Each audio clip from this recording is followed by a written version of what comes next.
Have you ever noticed the subtle ways young people treat you change over the years? The fleeting glances when you speak, the interruptions as if your opinion no longer matters, or even the way they talk to you in a tone reserved for children. The notable thing is, sometimes we unknowingly teach others to treat us this way. There's a harsh truth about old age that no one wants to admit. Society is always trying to make room for the new generation. But before blaming the world for being heartless, ask yourself, are we turning ourselves into an easily overlooked version through these habits? Today, we're going to talk about 5 seemingly harmless actions that silently cause you to lose respect and how to change them without having to become difficult or bitter. Let's start with the first habit, the one that makes you look more like a victim than an experienced person. That is habit 1, complaining about old age. Do you often find yourself sighing, "I'm old, nobody needs me anymore," or "at this age, I'm just a burden"? These seemingly harmless phrases are the silent key that opens the door for disrespect. I understand that feeling. The fear of being abandoned, the pain of seeing your body no longer as it once was, and the whisper that you become useless. But it's precisely when we use these words hoping for attention that we inadvertently teach others to treat us like an old, worn-out item. The bitter truth is, the human brain is programmed to react to what you assert about yourself. When you constantly say you're useless, the world will believe it. Mrs. Helen, 72, complained to her daughter daily, "I can't do anything right anymore." Gradually, her daughter began to make all decisions for her, from small things like choosing clothes to where to big things like managing finances. Once, when Mrs. Helen wanted to attend an important family meeting, her daughter said, "You stay home and rest, Mom. I'll take care of this," with a pitying look. The consequences don't stop at losing decision-making power. Each complaint is like a drop of water eroding stone, slowly taking away your most precious possession, self-confidence. You'll start to doubt yourself, yield to every opinion of your children and grandchildren, and then one day realize you become a ghost in your own home. Do this today. Change your language. When you want to be cared for, instead of saying, "I can't do anything," try, "I need you to show me how to do this." This not only preserves your dignity, but also creates an opportunity for your children and grandchildren to see your true value. The experiences that only someone like you, with your life experience, possesses. Mr. John, 70, once shared with me, "When I stopped complaining and started saying, 'Dad can teach you this trick,' the kids suddenly looked at me with different eyes, the eyes they reserve for their teacher." And if you're wondering what habit is worse than complaining, it's habit 2. Trying to prove yourself up to date to gain acceptance from your children and grandchildren. Do you often find yourself trying to memorize youth slang or boasting about your proficiency with the latest apps? I understand the anxiety behind it, the fear of being left behind, the longing for acceptance from your children and grandchildren. But when you try to become a pseudo-young version of yourself, you are inadvertently trading your most precious asset, the respectability of experience. The reason is simple. You can't win a race you don't belong in. Your children and grandchildren will always be ahead of you in technology and trends. That's the natural order. When you try to keep up, you only make them see you as a clown who doesn't realize they're outdated. Mrs. Margaret, 68, told me about the time she tried to join her grandchildren's TikTok dance challenge.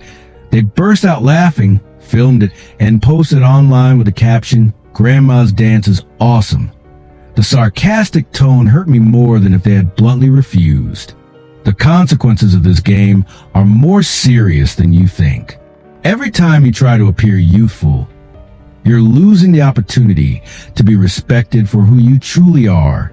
Your children and grandchildren will gradually see you as an overgrown child who needs to be indulged, rather than a treasure trove of experience that needs to be listened to.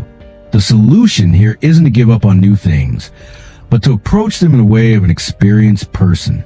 Instead of saying, "Dad knows how to use Instagram too," In a tone seeking approval. Try, son. Show me how to post pictures of my grandchild on here. I want to show them off to my old friends. This approach allows you to maintain control and dignity. Mr. David, 75, found a wonderful balance. I don't try to prove I'm youthful, but I'm always ready to learn new things if they're useful to me.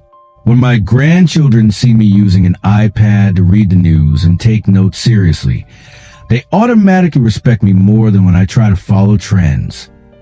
Do you see yourself in this habit? If yes, comment 1.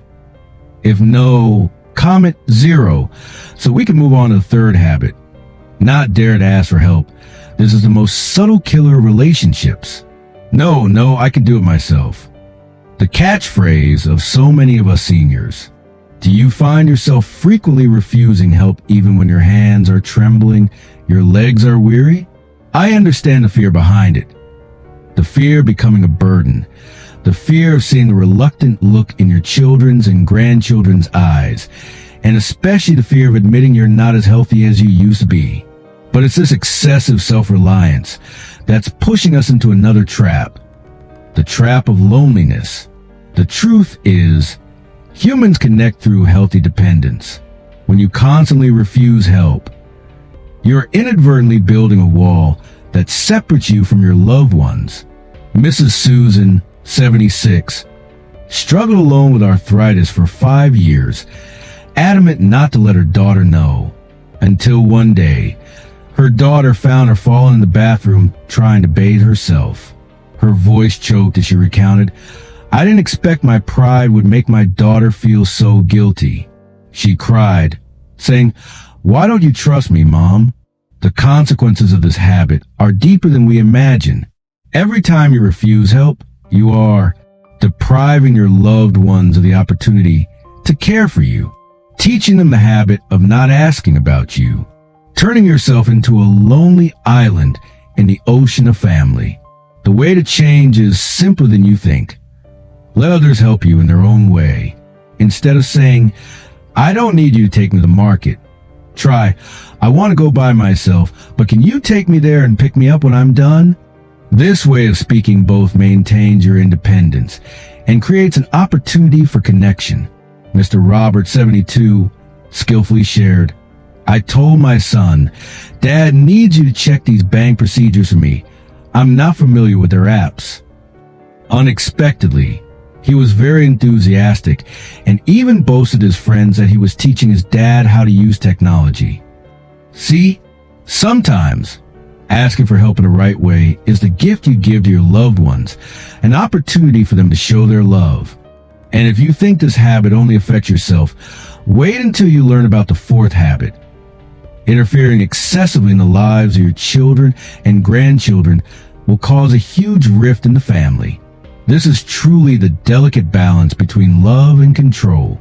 We often have a habit of being overly concerned, such as, "You should enroll your child in this school, it's better. Why did you too buy that brand of refrigerator? The neighbor has a better one." These familiar phrases come from a parent heart, but they often land on the souls of children like criticism. I understand your feelings, years of accumulated life experience, the desire to pass it all on to the next generation so they don't stumble. But there's a painful truth. When we cross the line from offering advice to becoming controlling, love turns into a burden. The reason is very clear. Every generation has the right to make mistakes in its own way. When you interfere too deeply in the lives of your children and grandchildren, you are inadvertently sending the message, "You are not capable enough." Mrs. Linda, 70, painfully recounted, "I frequently corrected the way my daughter-in-law cooked and taught my grandchild. One day, my son told me bluntly, 'If you continue like this, Mom, we'll move out.' The consequences of this habit are like silent cracks spreading wider. Your children will hide more from you to avoid interference. You turn yourself into the villain in their story. The relationship gradually becomes a formality, losing its sincerity. I want to suggest solutions which lie in the art of giving advice, such as, Apply the 24-hour rule. Before offering advice, ask yourself, is this really necessary? Change your approach. Instead of you're doing it wrong, try dad/mom tried this way. See if it suits you. Respect the final decision. Anyway, this is your business. Dad/mom is just offering advice. Mr. Charles, 68, wisely shared, I learned to say, Dad has some experience. Do you want to hear it? It was surprising when my son started actively seeking my opinion more often. See, the line between caring and controlling is sometimes just a skillful phrase. And if you think this is the hardest habit to break, wait until you face the final habit. Seeing yourself as redundant. This inadvertently causes you to lose respect in the most subtle way. Phrases like, well, what does an old person like me know anyway? Or, my time is over. Now it's time for me to fade into the background. Do these phrases appear frequently in your life? I understand that feeling. The fear of becoming out of tune in a rapidly changing world. But when you constantly identify yourself as redundant, you are giving others a right to treat you like an old, discarded item with no place. The harsh truth is, the world will treat you the way you treat yourself. When you see yourself as redundant, your children and grandchildren will gradually believe that your opinion truly doesn't matter.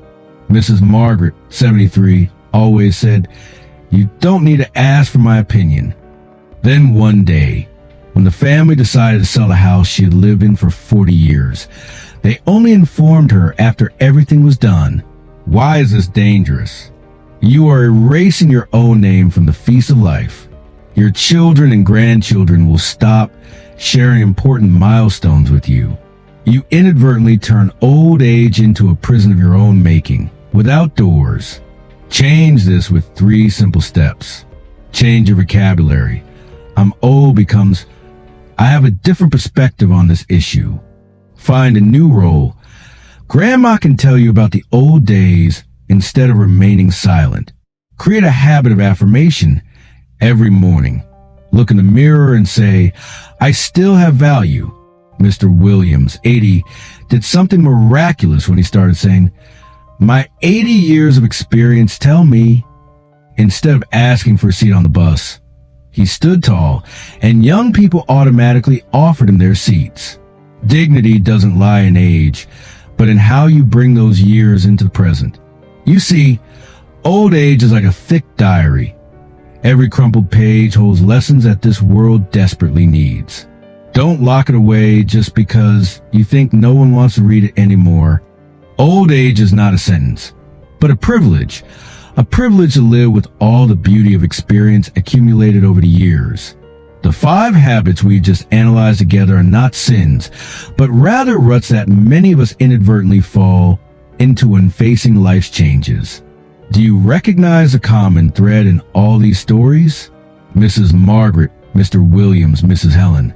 They all regain respect not by changing others, but by changing how they viewed themselves. When you stop seeing yourself as old and start seeing yourself as a guide, the whole world will change its perception of you. Today, you can start with something small. Choose one of the 5 habits to change.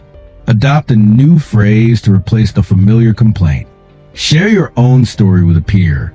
Like an ancient tree in an old forest, your value doesn't lie in being like the young saplings around you, but in the unique beauty of your accumulated rings. Remember the words of poet Maya Angelou.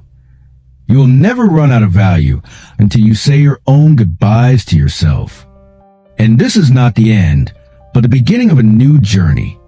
A journey to live your later years not as an old person needing pity, but as a respected elder, someone the whole family turns to whenever they need true wisdom.